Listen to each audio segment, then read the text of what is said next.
welcome everybody. It is week 15, day 2. The topic for today is lists, but we're actually going to kind of cover lists just a little bit today. Kearney, have you played Halo Infinite yet? I have not. I bought the Master Chief Collection, and I played it enough to realize how bad I was at it. I used to think I was good at it, but that was on the console mostly. I played a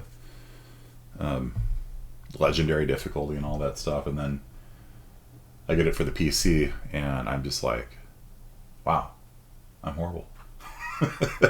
So I haven't honestly played it that much because it's sort of a frustrating experience for me. Yeah, it could just be because it's been years since I played Halo Reach, and I was like 2013 or something like that. I haven't really played much Halo since then. When was that? 2010. Wow, yeah. So I haven't really played it in 10 years, and it probably has something to do with it, but that was a lot worse than I remembered. It's like when you play Smash Brothers for the first time, after not playing it in 10 years, and you're like, I remember being good at this game, and I'm not good at this game. It's really frustrating. So, one of the things I want to talk about today is the associate's degree. Some students in the previous section were asking about that. Am I not streaming? Am I not streaming? I'm not streaming. Okay. There we go. And it's just what you'd see on the website. So, how about now? You guys see me now? Hear me now? Okay. It's just the website. You're not missing anything. The associate's degree in computer science is actually pretty easy to get, even if you're not a computer science major. The recommended sequence of classes in computer science is 40, 41, 26, 45. And it's structured so that you go fall, winter, or fall, spring, 40, 41, 26, 45. If you have to, you can take 26 and 45 at the same time. They do not require each other. They don't build on each other. It's fine. But 26 most definitely requires 41, as I think Min Corelli can tell you. And 45 doesn't technically require a 41. It doesn't use data structures really in it. But it's just more like it's good to have a year's worth of programming under your belt before doing assembly programming, because assembly programming is kind of scary looking. So assembly programming, which is what we do in 45, looks like this. This is, let's see if I can change the zoom back out. So let's say we've got over here C++. We're making two variables, x and y. We're adding x and y together, saving the result in x, and returning it. So with the optimizer on, and what this shows over here, Godbolt's a great tool, by the way. It shows you the assembly generated by a C++ program. You can see with the optimizer on, even at the lowest level of optimization, even at 01, it just says, oh, I know what that answer is. 10 plus 20? It's 30. I don't have to do any of this code. I'm just going to return 30.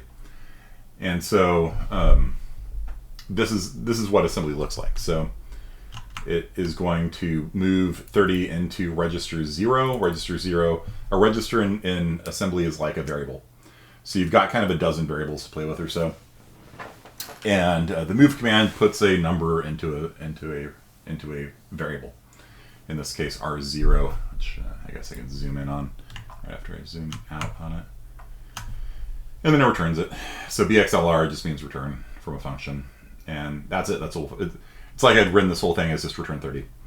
Now, if I turn the optimizer off, though, you'll see a lot of garbage in here. And that's way too many instructions for like this.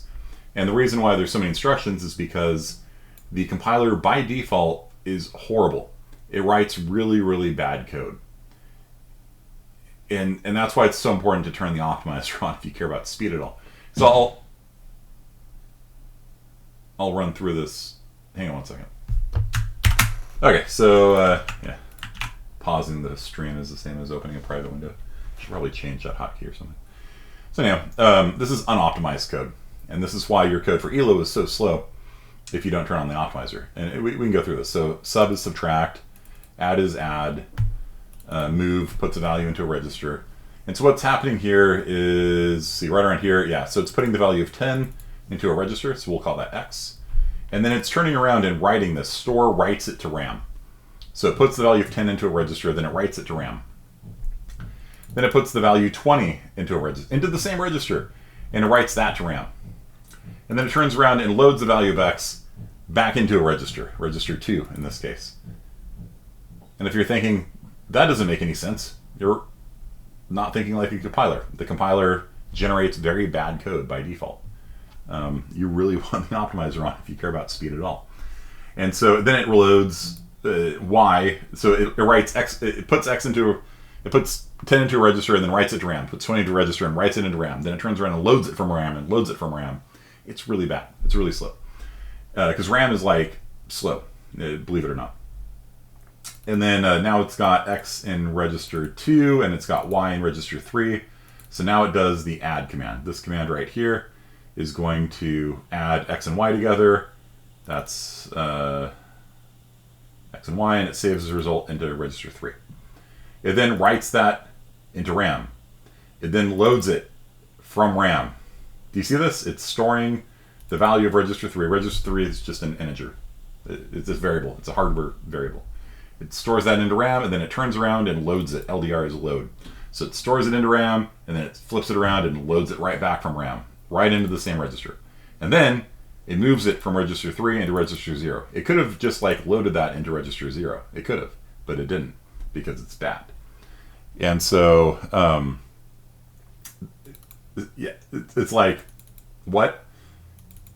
And the reason for that is because the store command here is actually part of the addition instruction. So the addition instruction ends with it writing X to RAM.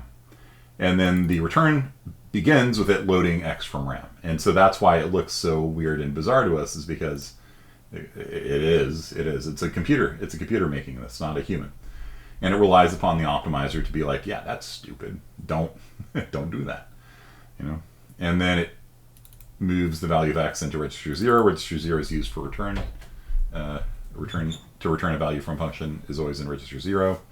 And then it returns from the function. So this is what we do in C-sci 45. None of this requires data structures. The only reason why we require 41 for the class is because you can see it's like lower level than C++. You're giving explicit commands like load this from RAM, add them together, store it into RAM. There's no such thing as a for loop. You kind of have to do that yourself. If statements you kind of have to do yourself. And close the door, girl, please. And it just requires a little bit more skill at programming. But if you wanted to, you could take 45 at the same time as 41. I wouldn't have too big a problem with that if you got an A in this class, for example.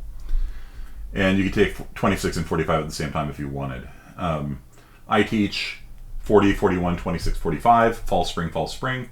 Lawton teaches spring, fall, spring, fall. So if you started this class, C-sci 40 with Lawton and spring, you would take him for the whole sequence. Or if you start with me in 40 right now, then you would take me for the whole sequence. Unless you want to take two at the same time, then you'd have Lawton for 26 and me for 45 or something like that. Okay? And the good news is, if you're like an engineering major or a math major or a physics major or something like that, you probably are going to be pretty close to getting an AS in computer science. As it is. I recommend everybody who learns to program learns 40 and 41. 40 and 41 together is like one class, and it teaches you how to program. And after that, you know how to program.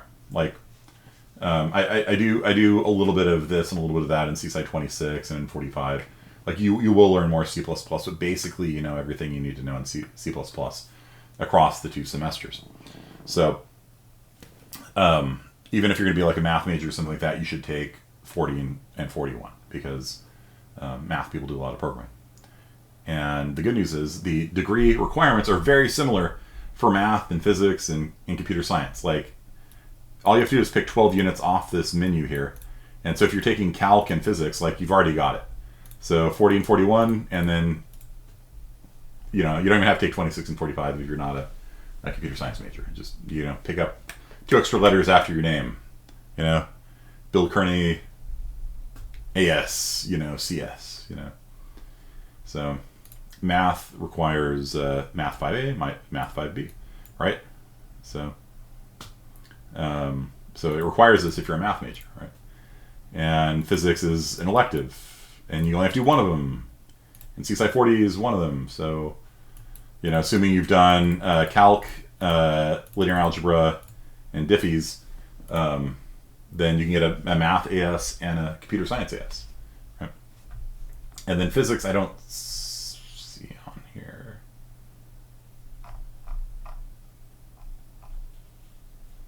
I don't see computer science on here. I mean, I don't see physics on here. But the requirements are also like pretty similar. So a lot of my students just pick up all 3 associate's degrees at the same time, because why not, you know?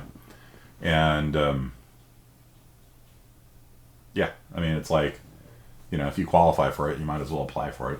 It's just extra credentials for yourself, for your name. Yeah. Are the GA requirements? Yeah, there's the critical thinking requirement and all that kind of stuff. But the specific major requirements are very, very similar for most of the STEM majors. I get see stuff. Yeah, I get see stuff you're going to transfer to UC, and we don't have an ADT in computer science because the people who make the ADTs are, I don't want to use a derogatory term, but yeah. So do you guys know what an ADT is? An ADT, an associate's degree for transfer. Have they told you guys what that's all about? So if you're going to go to a CSU, like Fresno State, then an ADT is actually kind of important, I guess. If you're going to go to UC, it doesn't matter.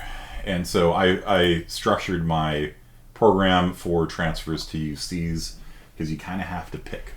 Do you want your students to go to a UC, or do you want your students to go to Fresno State? And the deal is, if I do an ADT so you can get into Fresno State, and what an ADT is it automatically just waives, like, when you get an ADT, it's an associate's degree, and when you transfer to a state college, it automatically clears all of your freshman and sophomore classes, basically. You come in as a junior, and all of your freshman and sophomore stuff is done. If you don't have that, if you just have a regular associate's degree, then they do this articulation process, and they'll go through and say, okay, you took 40 and 41, clear, check, check. Oh, but you haven't taken this class. But I took discrete math. Yeah, but we do discrete math differently, so you have to retake that. And you end up having to sometimes retake classes. I don't think at Fresno State it's an issue, which is another reason why I don't bother with it. It's because all of our classes were built on the Fresno State model, and so they transfer all automatically. 45 transfers is a junior level class also, which is a bit weird. But if you wanted to like go to CSU Fullerton or something like that, with an ADT, it just wipes out all of your freshman and sophomore requirements, and you're a junior. Whereas if you transferred with an associate's degree, then they go through your syllabus, and it's kind of annoying, you know. So the kicker, though, is that if you get an ADT, then you can't transfer to a UC. For other majors, that's not true. But for computer science, if you get a computer science ADT, you can't go to a UC. And I was like, nah, we're not doing that. And the reason for that is because the people who put together the ADT program, again, I don't want to call them idiots or morons or like anything derogatory like that, but it's somewhere in the ballpark. There's a credit limit of how many units you can put into the ADT, and they wanted to pack so many classes into the ADT that they said, like, CSI 40 has to be a 3-unit class. CSI 41 has to be a 3-unit class. So that they get all the stuff they wanted into it. And so the trouble is that if we did the ADT here, you would blow past the credit limit, and we couldn't do it. There's a maximum number of credits that we can require students to take to get an ADT. And that's because they're like, calc is 4 units instead of 5, CSI 40 is 3 units instead of 4. And so they're just like, nope, this is a smaller unit class. And so in order for us to do it, I would have to make CSI 40 a 3-unit class instead of a 4-unit class, and then it wouldn't transfer to the UCs. And that's why we don't have one. And so they're currently revising the ADT. We'll see if they fix that. If they do, we'll make it available to you. Okay? So it's a good program. Like, it's a good idea. It's just whoever put together the one for computer science just was wildly optimistic about how many classes they could make colleges require without blowing past the credit cap. And so if you look around, like, there's not a lot of colleges that offer ADTs. They offer ADTs in like math and physics and all this stuff. For computer science, it's very rare. You have to basically design your whole program around it, and then your students can't go to a UC, which I consider a net loss. Okay, so UCs don't use the ADT system, which that's a whole nother story. So articulation with the UCs is one of the biggest issues I see with our current college system in California, because every UC is different. Every UC has different requirements. They want to see different things. And there's no way to make a computer science program at the community college level that will satisfy all of the UCs. So you have to kind of like pick one, you know, or pick 2 or 3 and target your program for that. Like, one of the reasons why we use Unix is because several, and some states as well, require Unix to be taught in CSI 40. And if you don't teach it, they don't articulate it with you. It doesn't count. You have to retake it there on their Unix-based version of CSI 40. So, yeah, this is a wallpaper engine. So I'm going to leave that up while I rant a little bit about this. So I actually put together an Excel spreadsheet. My students helped me with this.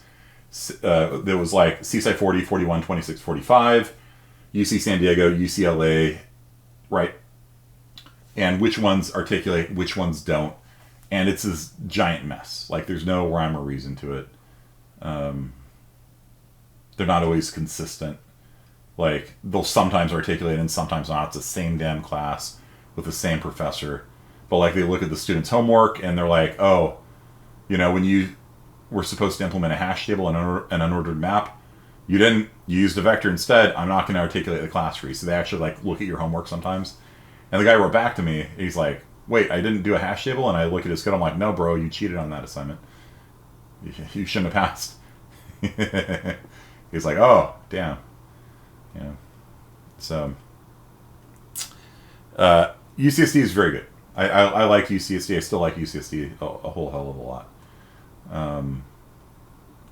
Probably, if I were in your shoes and I got into Berkeley, that would maybe be the only school that I would consider over UCSD. I am biased. I will fully admit that.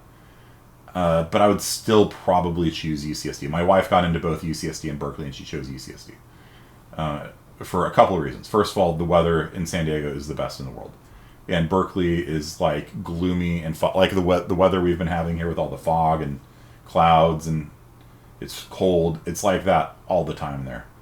And sure, it's the #1 computer science school in the world, so I can't really say you shouldn't go there, because, you know, I've had a number of students transfer to Berkeley, and they've done fine, you know, and they've gotten high-paying jobs as a result of being a Berkeley computer science major. Like, you know, there's definitely something to be said for that. But the environment there, like, you're going to be living in an old Victorian house. Like, when I visited my friends in college who went to Berkeley, like, they're in these old Victorian houses that are covered in mold, and there's like 30 people packed into a 6-bedroom, you know, Victorian. It's not 30, but you know what I mean. It's like, you know, there's just graffiti everywhere. There's broken windows. Like, it's just, you know, the street lights don't work. I'm like, how much money is in this area? You know, how many billions of dollars of real estate taxes do they pull in per year? And they can't get the signal lights working, you know, and there's just potholes in the street and stuff like that. So, yeah, waitlisted to EECS at Berkeley. Berkeley's right next to Richmond. They check your previous homework. Yeah, they actually looked. They actually pulled. I zipped up all of their homework submissions and sent them, and they went through their code. And they're like, yeah, you don't demonstrate mastery. So, yeah, we're not going to articulate it for you. Yeah. So UC's, it's a pain in my backside. So let's put it that way. And so I've sort of done the best that I can. Like, I've sort of hit what I think is the sweet spot for articulation, where it articulates as many classes as I can at as many UCs as I can. But like my former professor at UCSD, I wrote to him, like, what would it take for me to articulate CSI 41 with you guys? And he's like, nothing. You will never be able to, no matter what you do. Because we don't trust community colleges professors to teach a quality education. So we make every person who transfers here take CSI 12, so that we can filter out the unworthy, right? So we want everybody who comes through to have to take this class because it's a hard class, and we will fail out all the people that don't know, that didn't learn. So that's unfortunately a common thing where like they just think that community colleges just are less rigorous than them, and so they just want to test you. Yeah, and I'm like, well, thanks for your honesty, because I'm not going to bother messing with my courses anymore, because apparently there's nothing I can do about it. So thank you.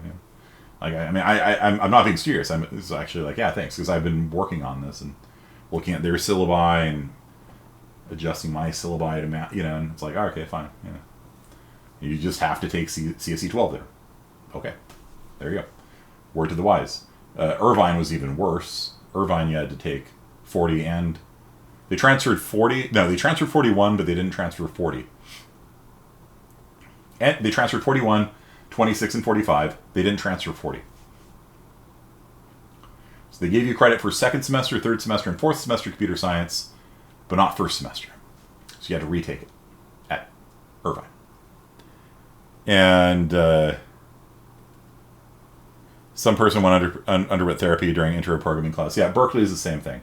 Like, Berkeley wants everybody to take their Intro to Hell class, so you can learn the Berkeley way. 40 hours of homework per week. I do one programming assignment with you guys per week. They do 5. Okay. So, yeah, you'll take 40 again.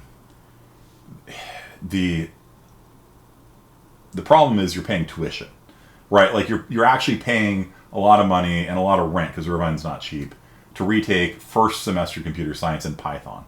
And Python is like the easiest language to learn. Like, you should just be able to take like a 2-week class, be like, okay, I know Python now, cool. Like, one of my students was the TA for the class as a student in the class, because he'd taken 2 years of computer science, right? And he goes there, and they're like, welcome to programming, here's a variable, here's an if statement. And his TA was incompetent, and so he was like, okay, I can explain this to you guys. Here's how a function works, and he like just stood up and went to the whiteboard and started explaining it during section, and he just basically took over for the TA because the TA was incompetent. And it's not like they were paying him for it. He was paying tuition and rent to be a TA for a class that he shouldn't have had to take, and that pisses me off. It really does.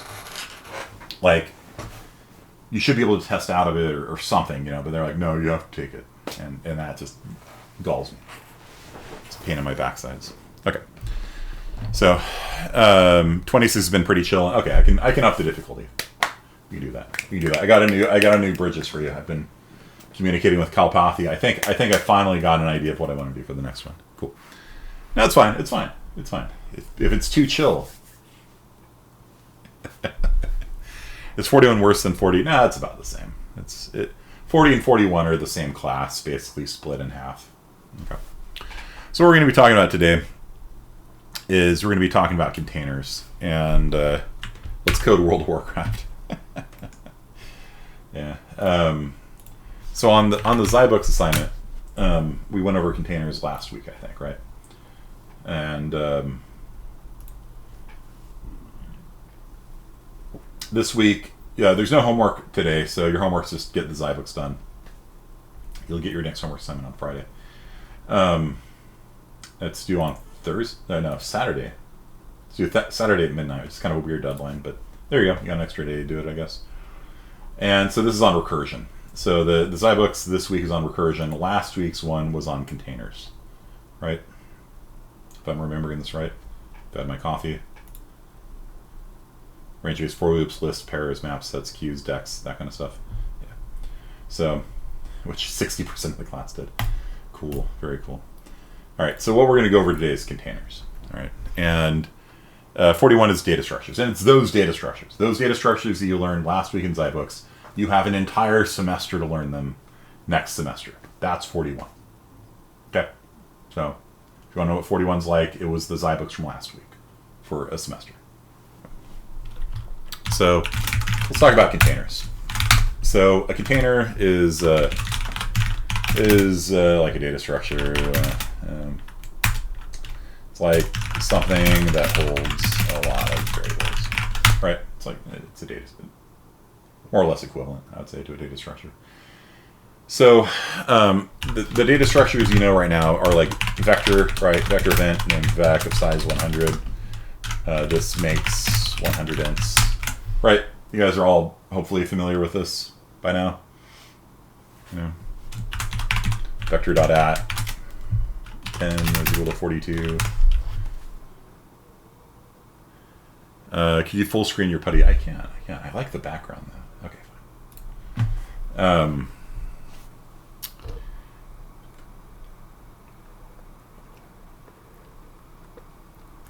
So you guys familiar with this? You know what this does? Vectors. I hope you know vectors by now. The competency exam for vectors and classes are going to be coming up starting this Friday. We got 3 weeks left in the semester, and there's 2 competency exams left. And so I'm probably going to accelerate the schedule a little bit, so you'll have like 5 days per competency exam instead of 7, something like that. So that by the end of finals week, all 4 takes are possible for all of the 4 or 5 competency exams we have this semester. Yeah, pretty easy. Okay, so you just make 100 integers, and it's cool. Like that's a vector, and if you want, you can just make 0 ints like this, and then you can like push back stuff, right? Like push back yy4p. Yeah. All right. Do you guys all understand what this does? It's gonna make a vector basically with 10, 20, 30, 40, 50 in it. That pretty straightforward, I think. You can do the same thing like this. I'll do the same thing.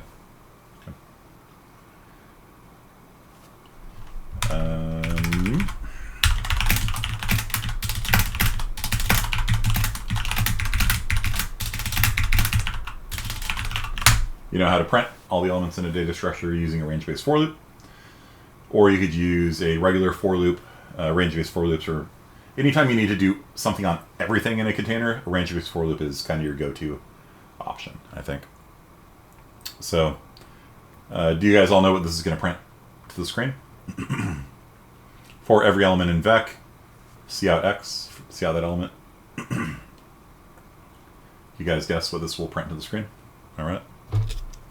I know now how to manually set them. Yeah, so that's it's unusual for you to actually know, not that unusual, but it's sometimes unusual for you to know what's going to be in there. You usually start with the size 0 and then you read from a file or something. 10, 20, 30, 40, 50. Kind of. Got half of it. It's doing it twice. Right? Because we start with the vector having 10, 20, 30, 40, 50 in it, and then we add to the end of the vector 10, then we add to the vector 20, add to the end of the vector 30, 40, and 50, and now we've got 10, 20, 30, 40, 50, 10, 20, 30, 40, 50. So, cool. It was a trick. It was absolutely a trick. But that's fair game for like the vector competency exam, I think. Okay. So, be aware. So that's a vector. One thing that maybe we didn't go over in too much, or maybe even at all, is the notion of reserve. So this tells the vector to reserve 100,000 elements behind the scenes. So the way that a vector works is that it's actually usually bigger than it appears to be. So if you make a vector of size 100, a lot of times it'll make a vector of size 200. And it doesn't tell you that. It appears, to you, the programmer, it appears to be a vector of size 100. And when you call push back, it just grows by 1. It's now a vector of size 101. You push back again, it's now a vector of size 102.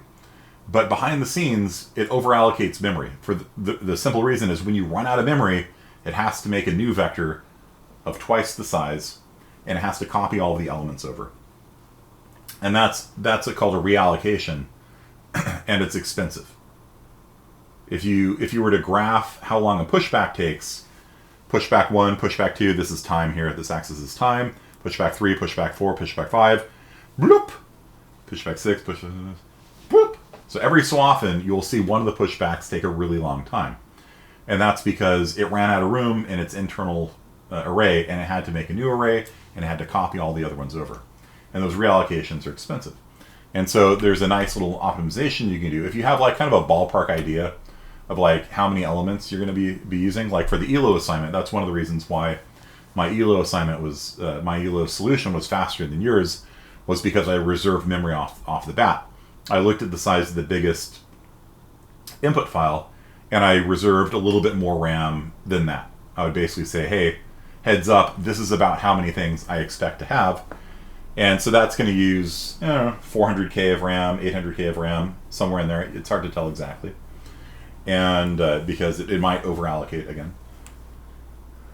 So that's like a hint to the standard library, like, hey, I'm expecting about 100,000 elements. And then it won't do reallocates, because it'll just, right off the bat, it's going to allocate 500K of RAM. You don't know, somewhere in that ballpark. And then you can sit there and add pushback, pushback, pushback, and it won't do any reallocates. Your code will be faster. Cool. It's completely optional. If you add this code, you take out the code, you will pass all the same test cases on correctness, except for ones that are based on speed. For ones that require a timeout, that need speed, reserves your friend. Okay? Because it stops those expensive reallocations. It's word to the wise right there. So, second data structure we learned was unordered map. And unordered map and vector are the two most popular, most common, most widely used data structures. Unordered map, there's kind of a family of, there's unordered map, you can see unordered map, unordered multi-map, where you can have duplicates. There's unordered set, unordered multi-set. There's like 4 of them that are all kind of similar, but with differences that do kind of matter. But between vectors and that family of 4 different data structures, that covers 95% of all the data structures I ever use. Today's topic, again, is technically lists. But I don't use lists very much. I'll show you how to use them today, and we'll talk about why I don't use them. So we're going to make an unordered map between a string and a string.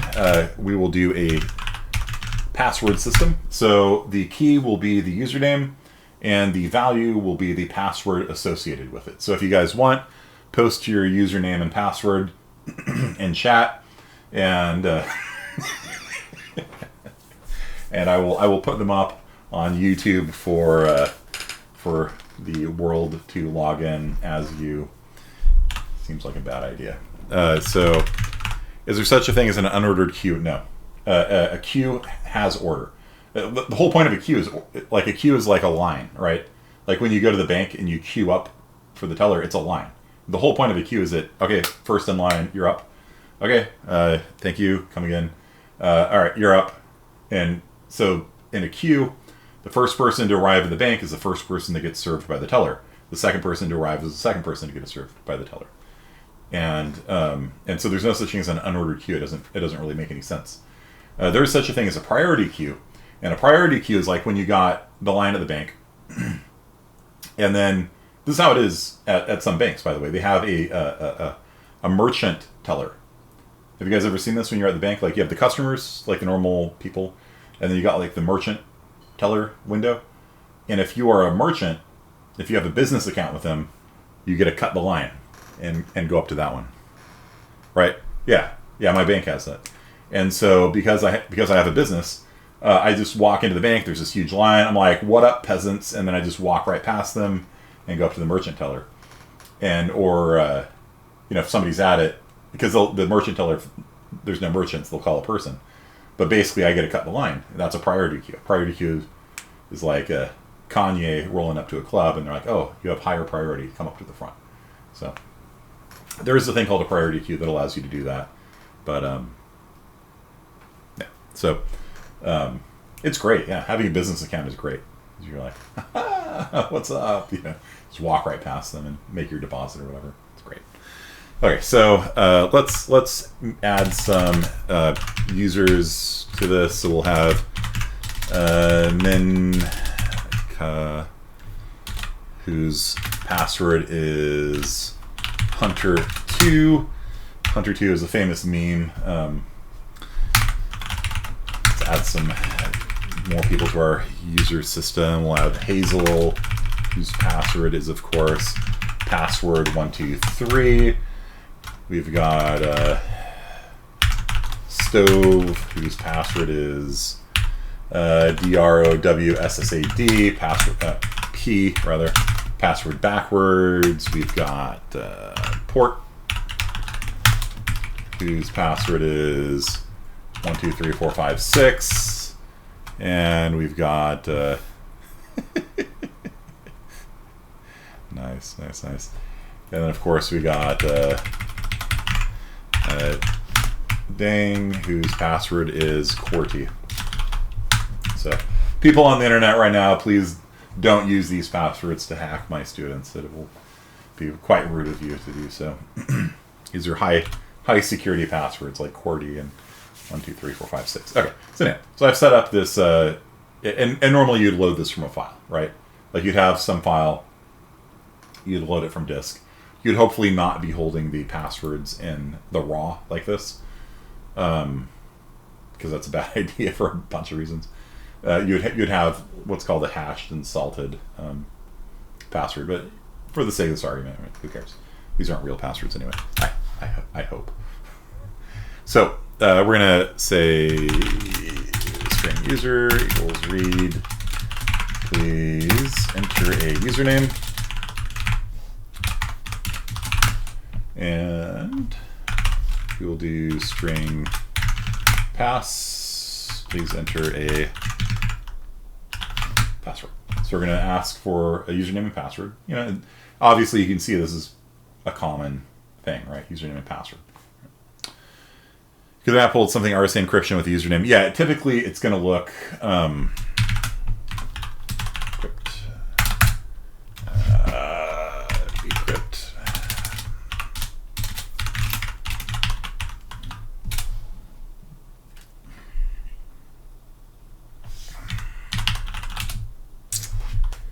And that's what I have installed. How do I not have any of this stuff installed? Oh, it's a command for encrypt. So I have to include crypt. Yeah, and so basically you pass in a password and a setting, and then it gives you the encrypted version of it.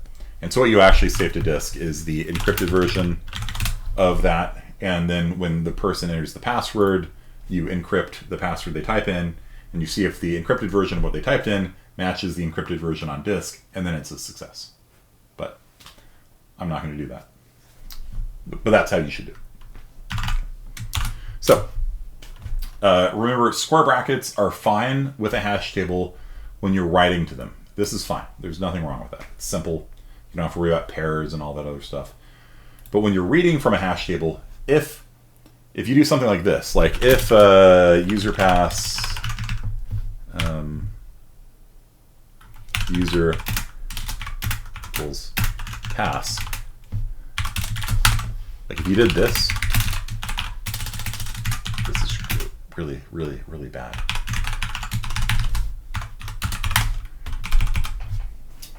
This is really bad. Because if the user does not exist, it will insert one into the hash table for you and set a password of empty string.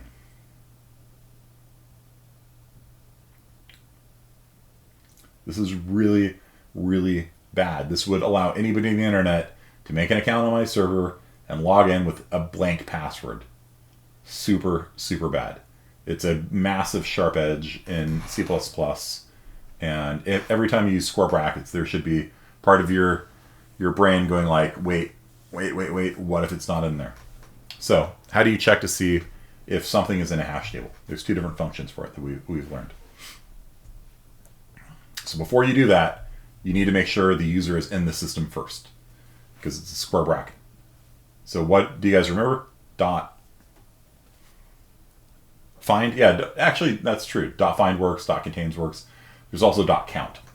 So if you say if user pass dot contains user, that means they are in the system. And if they're not, cout username not found.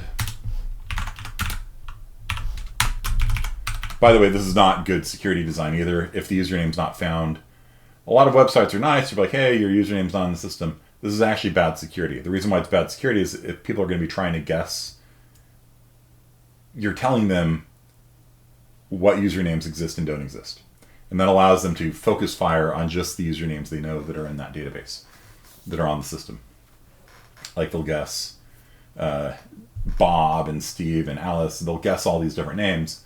And if you're telling them username not found, username not found, username not found, then you're just letting the hackers know which accounts do exist on the server. It's really bad security. Not really bad, but like 95% bad security. It's maybe not as bad if you have like two-factor authentication and things like that, but it's bad. A lot of websites do it anyway. Okay, so don't do this, but whatever. So now that we know the user exists, we can do this. You guys with me on this? So now this is not going to cause a problem because we've verified the user exists first. Every time you use square brackets with a hash table, and I use hash table square brackets, unordered maps square brackets, same thing.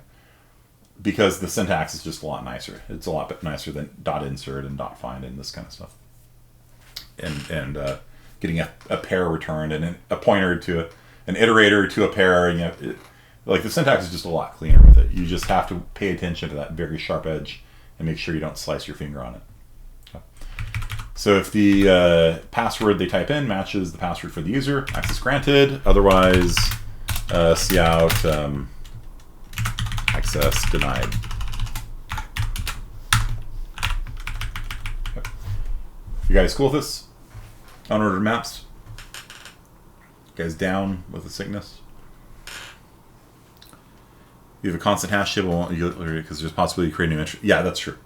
Yeah, if you pass a hash table as a const, you cannot use square brackets because it will insert. And it's stupid. It's so dumb. It should just throw or something, right? Like it just be like, why would it add an entry? You know what I mean? Like you're reading from it. You're not writing to it. You're reading from it, and it adds an entry into the hash table. It's so stupid. Portnoy is down with the sickness. Nice. He is disturbed. So let's try this out. So g++ main.cc.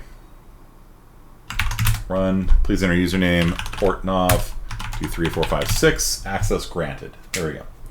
Now if we were to type in Portnoy 654321, access is denied. If I type in Hazel and type in password 123, access is granted. If I type in Hazel 10, password 123, it's never heard of Hazel 10, username not found, and I can get rid of these printout statements here. Type in Min Corelli, enter 2, access is granted. I'm impressed with myself. I remembered these passwords actually. So Hunter 2 is a famous internet meme. Hunter 2, and yeah.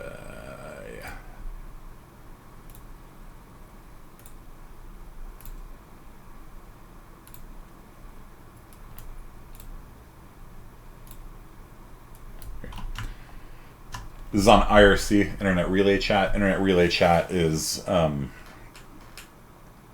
how people used to, and still to a certain extent, communicate over the internet, chat forums, things like that. It's been around for ages. And it's still popular in hacker circles and stuff like that. So you're on IRC here, and user Chthon98 is punking a user named Azure Diamond.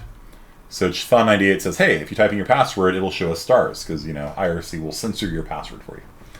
Star. See? Azure Diamond, Hunter 2. Huh. Doesn't look like stars to me. And then Chathan says, Azure Diamond, star, star, star, star, star, star, star. See? That's what I see. Oh, really? Absolutely. You can go Hunter 2, my Hunter 2ing Hunter 2. Haha, does that look funny to you? Well, yes. See, when you type Hunter 2, it shows to us as star, star, star, star, star. That's neat. I didn't know that IRC did that. Yep, no matter how many times you type in Hunter 2, it will show to us as star, star, star, star, star, star, star. Awesome. Wait, how do you know my password? Oh, I just copied and pasted your star, star, stars, and so it appears to you as Hunter 2 because it's your password. Oh, okay. One of those, I don't know if it's real or not, but it's very famous in hacker culture. So you will see Hunter 2 appear in all sorts of contexts and things like that. So gotta love IRC chat. Yeah, so Hunter 2 is a famous meme password. So don't set it as your password because it's one of the most popular passwords for that reason, because of that thing. So Drowsap. Oh, that's cool. Drowsap. Password backwards is Drowsap. It's like a D&D password right there. Okay, any questions about this? I'm interested in seeing how we would actually implement passwords. Would you like to see how to like echo stars to the screen instead of having letters appear? Because you can't do that actually with the standard library. The standard library does not allow you to do things like turning off echoing characters to the screen or printing asterisks. Nope, not possible in the standard library, which is deficient, in my opinion. Like, why on earth would somebody want to not show their password? So, if you want to do that, you have to use, well, you can use ncurses or you can use my colors library. And my colors library allows you to turn off echoing characters to the screen. In order to, though, have it appear in real time when you type, you're going to have to do quick read. Quick read is non-blocking I/O, if you remember that from the RPG assignment. So in order to do that, let's see, we don't need that vector stuff, whatever. Okay, so instead of reading the password, what we're going to do is we're going to set raw mode to be true. And so that, with raw mode on, that allows you to read, like, arrow keys. You can't do that normally in C++. Standard library does not allow you to read an arrow key or page up, page down. These concepts are impossible to do with IO streams, which is bothersome to me, because it's like we've had 104, 107 key keyboards for how many decades now? You know, and C++ just doesn't support hitting the end key or anything like that, right? So string pass. So what we're going to do is we're going to turn on raw mode, and then we're going to read one key at a time. Let's see how we do this. While true, we're going to read one key at a time. So int character is equal to quick read. So this does a non-blocking read. If you don't type anything, it does not block. Normally when you do a CN, it pauses the program, right? When you do CN double right arrow, it pauses the program and waits for you to type something. Like when you do read, it pauses and it blocks. It waits for you to type in something. With non-blocking I/O, it will immediately return. If there is no key hit, it immediately returns and it returns error. So if it returns error, then we will sleep for 100th of a second, and then do it again. Okay. So basically what this is going to do is every 100th of a second it wakes up. Did the user type anything? Nope. Go back to sleep. 100th of a second later, wake up. Did the user type anything? Nope. Go back to sleep. And then if you hit up arrow or something like that, then it will proceed past this point. If they typed in the new line character, then there's going to be a new line. There's going to be a new line. There's going to be a new line. Right? Do you guys see why there's going to be a new line immediately? You read a string, you hit return. What's the first character in the input buffer? Right? After the username, right? They type in Bill, hit return. It reads BILL, goes into the string. You guys see that? So this code would actually... So I'm going to cn.ignore one character. So toss the new line. Easy peasy. So I'm going to read one character at a time. If they ever hit return, then we're done. We'll just break. Otherwise, we've read a character. It's not... I probably don't want to have a password that has up arrow or page down. Like, how would you even...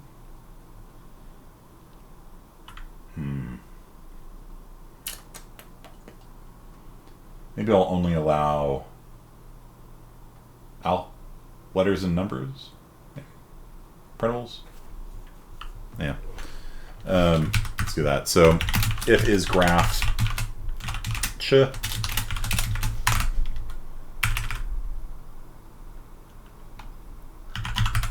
do this actually. Yeah. So if it's not a printable, then continue. And we technically don't need these brackets. Just compress. Yeah. So if it's like a letter or a number or a symbol or something like that, it's okay. But I don't want to really put an up arrow or a down arrow into a string. That doesn't make any sense to me. So if it's a graph is any printable character, like a $ sign or something like that, or a letter or a number.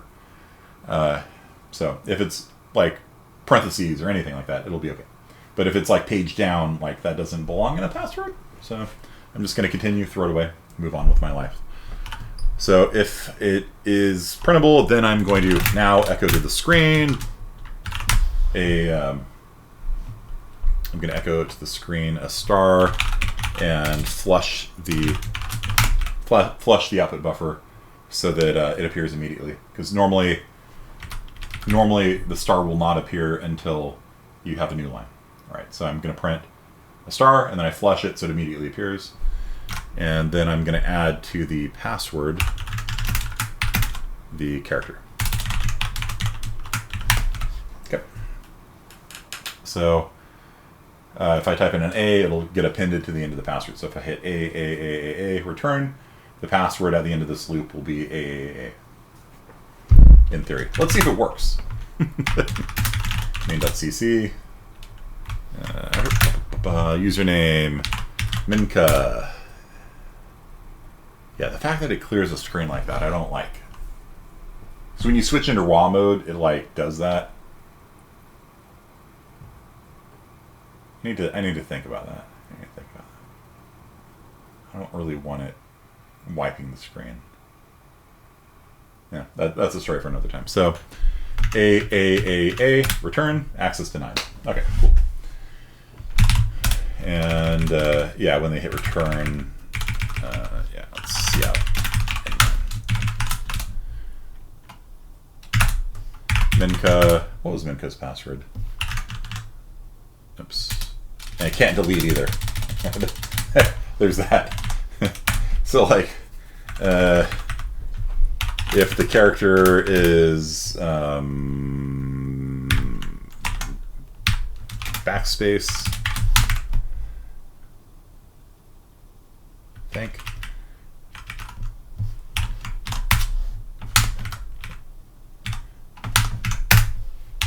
Or there's both backspace and delete, right? That's okay. That's backspace. Oh, that's delete. Oh, interesting.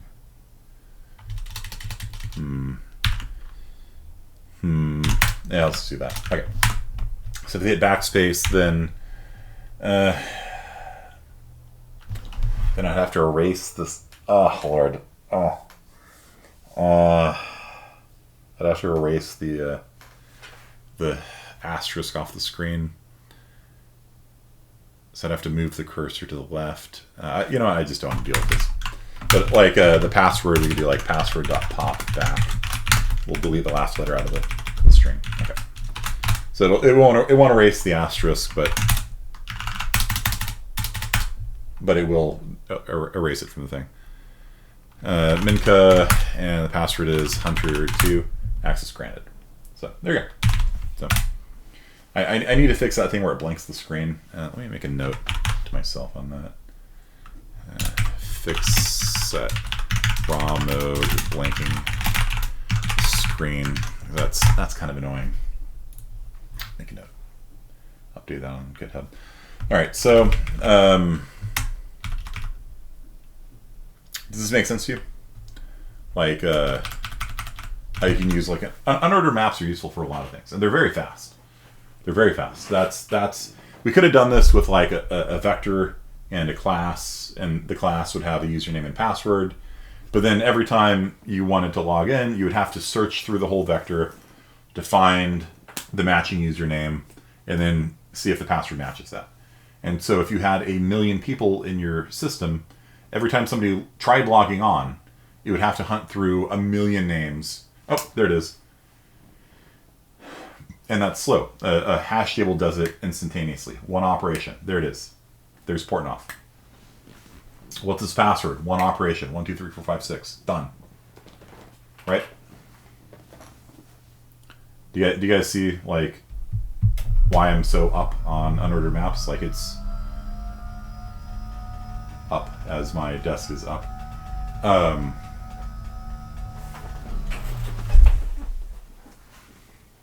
Yeah. You guys with me on this? So these things are really useful. Now, Cabrera, Rodriguez Cruz, you guys cool with this? What we're doing here? We're mapping between a username and a password. So later on you can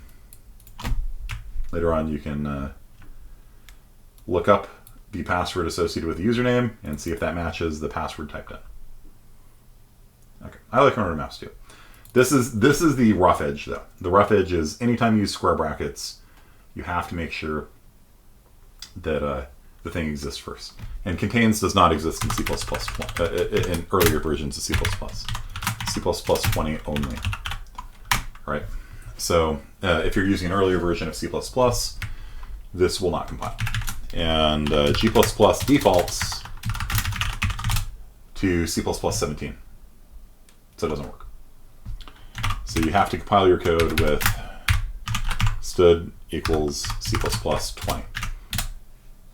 Then it'll compile. If you want to use an older version of C++, there is count, which does the same thing, but it works with all versions of C++.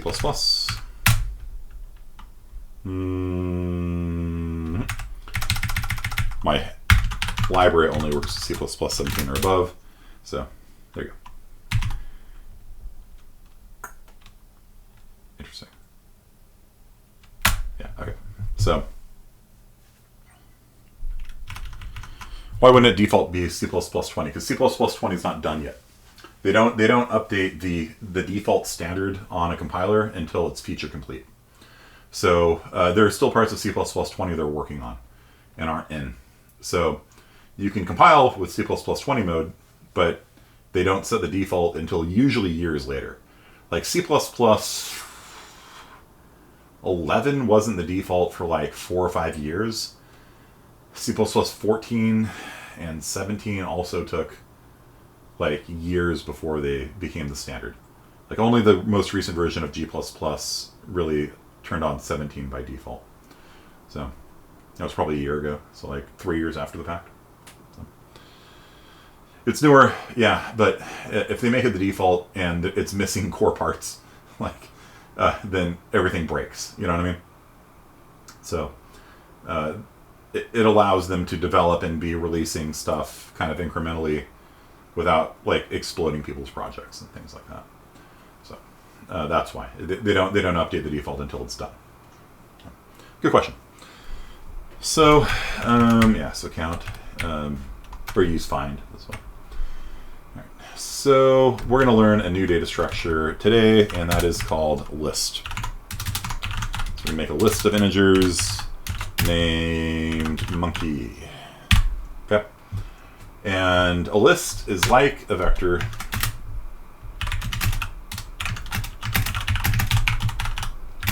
but it's different.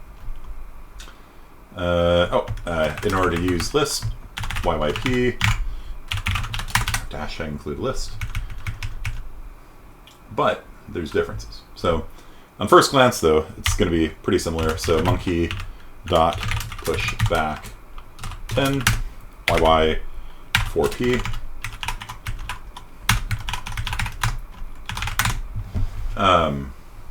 Looks pretty similar, right?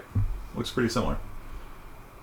It's and in fact, if we for int x and monkey set x, it's gonna just turn off the password stuff there. It's gonna print out what you expect. Anyone want to guess what this is gonna print?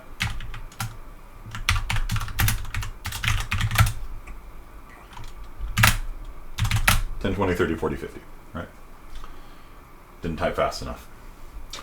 So, okay, so what's the difference? Well, lists are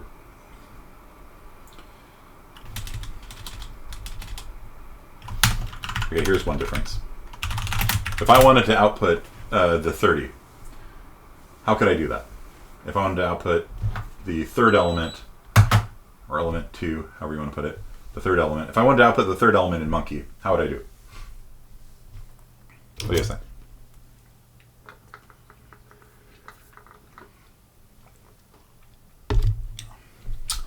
So you'd think, right? Monkey.at 2. However, it has no .at or square bracket. And this is why I don't use lists very much.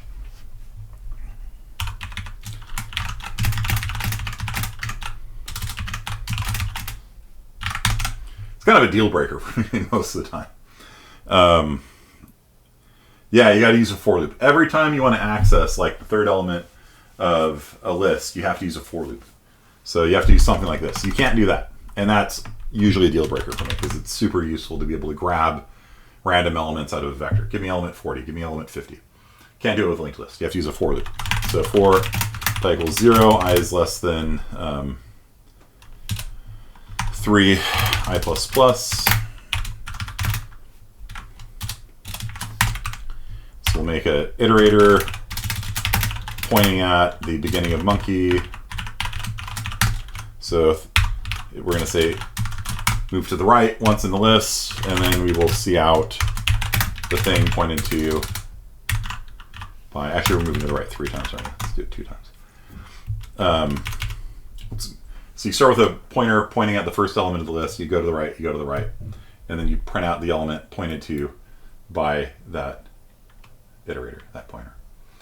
And so we're going to learn lists because it's good for you. It'll reinforce your knowledge of pointers, which is usually the hardest topic in this class and the one that students have the hardest time retaining. So doing linked lists will benefit your knowledge of pointers.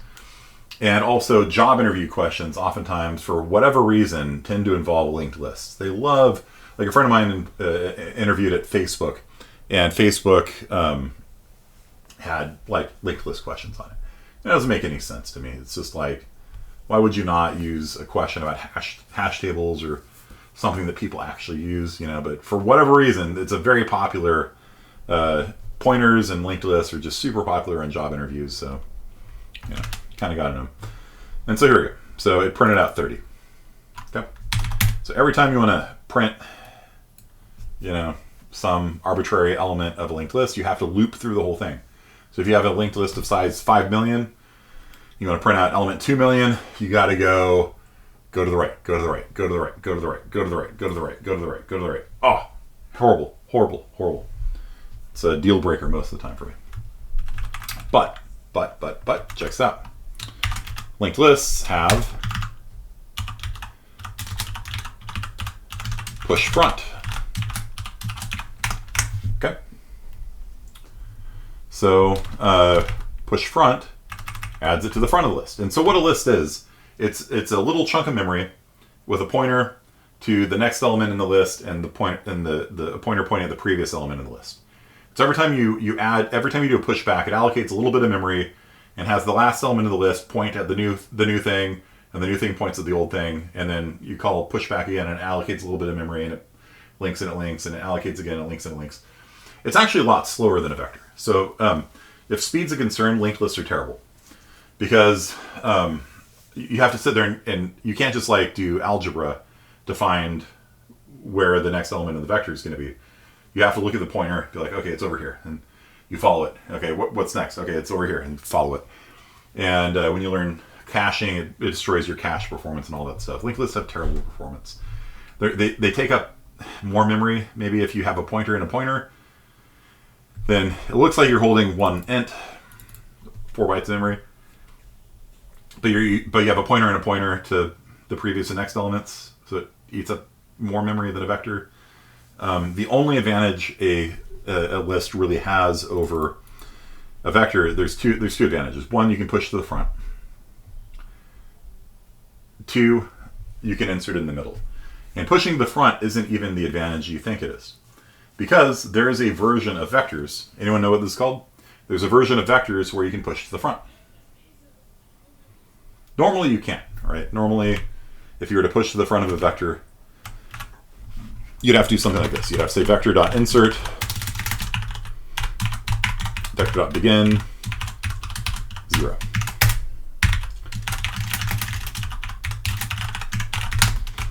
And vector.insert sucks. Because if you have a million people in the vector and you insert at the beginning of the vector, what happens? Anyone know? Like you got a million people all in a contiguous array. You want to insert a 0 at the beginning. What happens with a vector? With a linked list, it just allocates a little chunk of memory and hooks it up and done. What happens if you want to put something at the beginning of the vector? Anyone know?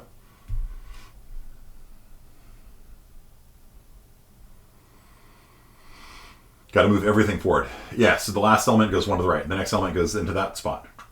And so a million times you have to push all the elements one to the right. And after you do a million of these things, at the very beginning, you put the 0 there. That's why there's no push front on a vector. They don't want people doing it by accident. You have to use insert, and you have to know what you're doing if you want to do that. And this is terrible. It's terrible performance. Rather than doing that,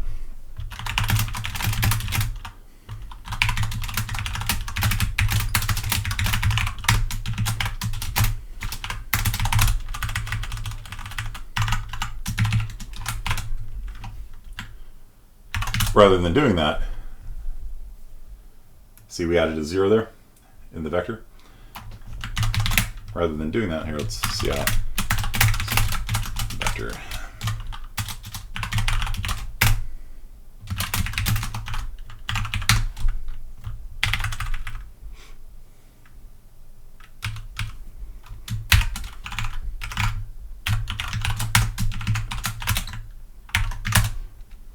Okay, so the list 0, 10, 20, 30, 40, 50, vector 0, 10, 20, 30, 40, 50, 10, 20, 30, 40, 50.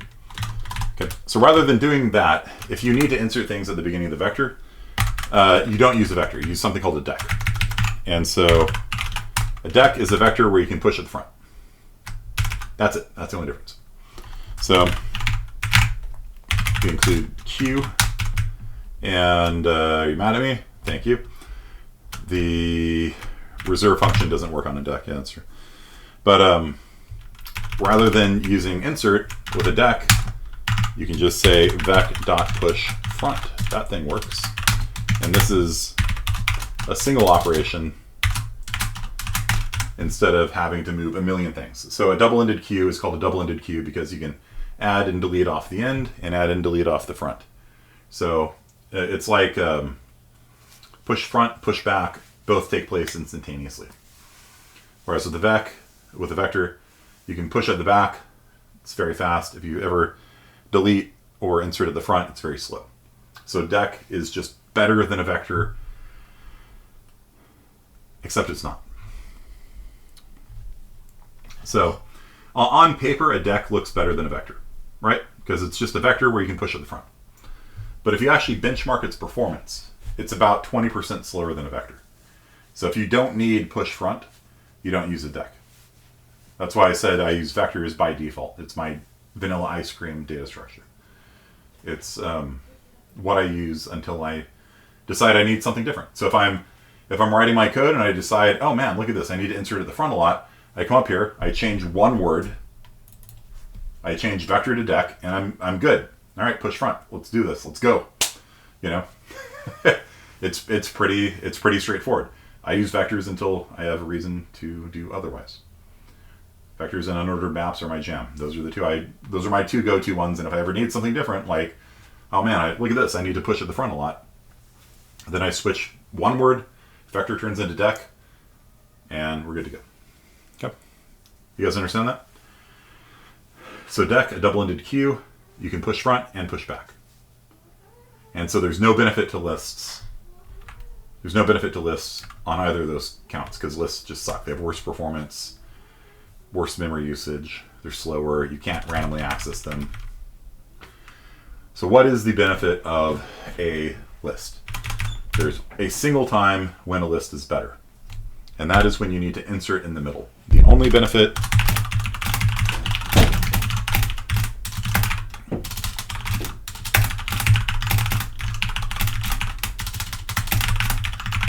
that's it.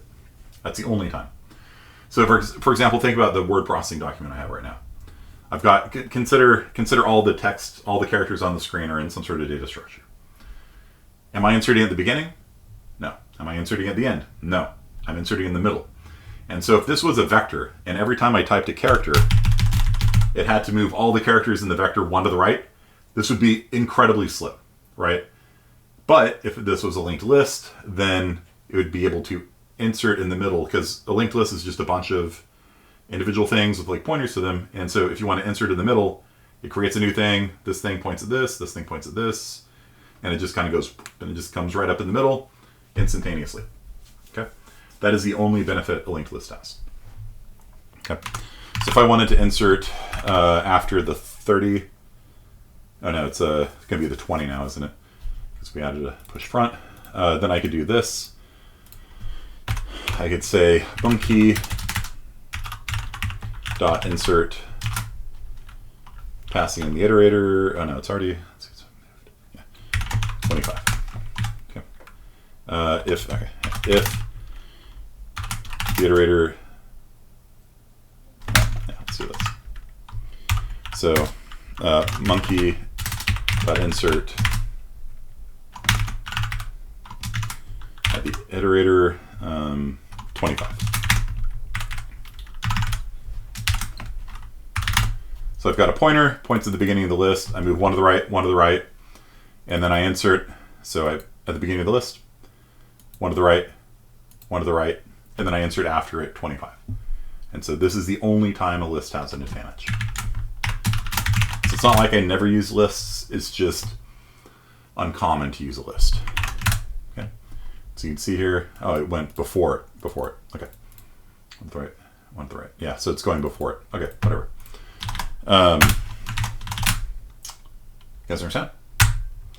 So this is, if you need to insert in the middle, lists your data structure of choice. Otherwise, lists are only useful for job interviews. Okay, you guys understand? That's our topic for today. Linked lists. You're not writing one today, you're just learning how to use it. That's the rule of thumb. If you need to do a lot of inserts in the middle, list might give you more performance. It kind of depends on everything you're doing, but I would check it out. Okay. So push front, push back, insert. Yeah, there you go. Are you going to continue learning about data structures? Yeah, in 41. At 41, you have an entire semester to learn this stuff. So this is like the quick and dirty version of CSI 41. This is, you have a whole semester to learn all this stuff. When do I use a list? When do I use a vector? When do I use a hash table? I'm just kind of giving you the high level, summary of it. Because it's important. If you use the wrong data structure, you're doing a million times more work than you would otherwise, right? And your program will be slow when it could be fast, and nobody likes that. Okay. So that's it for today. And no homework. As far as programming assignments go, you do have your Zybooks that will be due on Saturday at midnight. So make sure you get that done. It's on recursion. Recursion kind of blows your mind a little bit. So start a little bit earlier than you might otherwise and get it done. Okay? Your next homework assignment will be coming out on Friday. Thank you everybody for coming, and I will see you then. Peace out.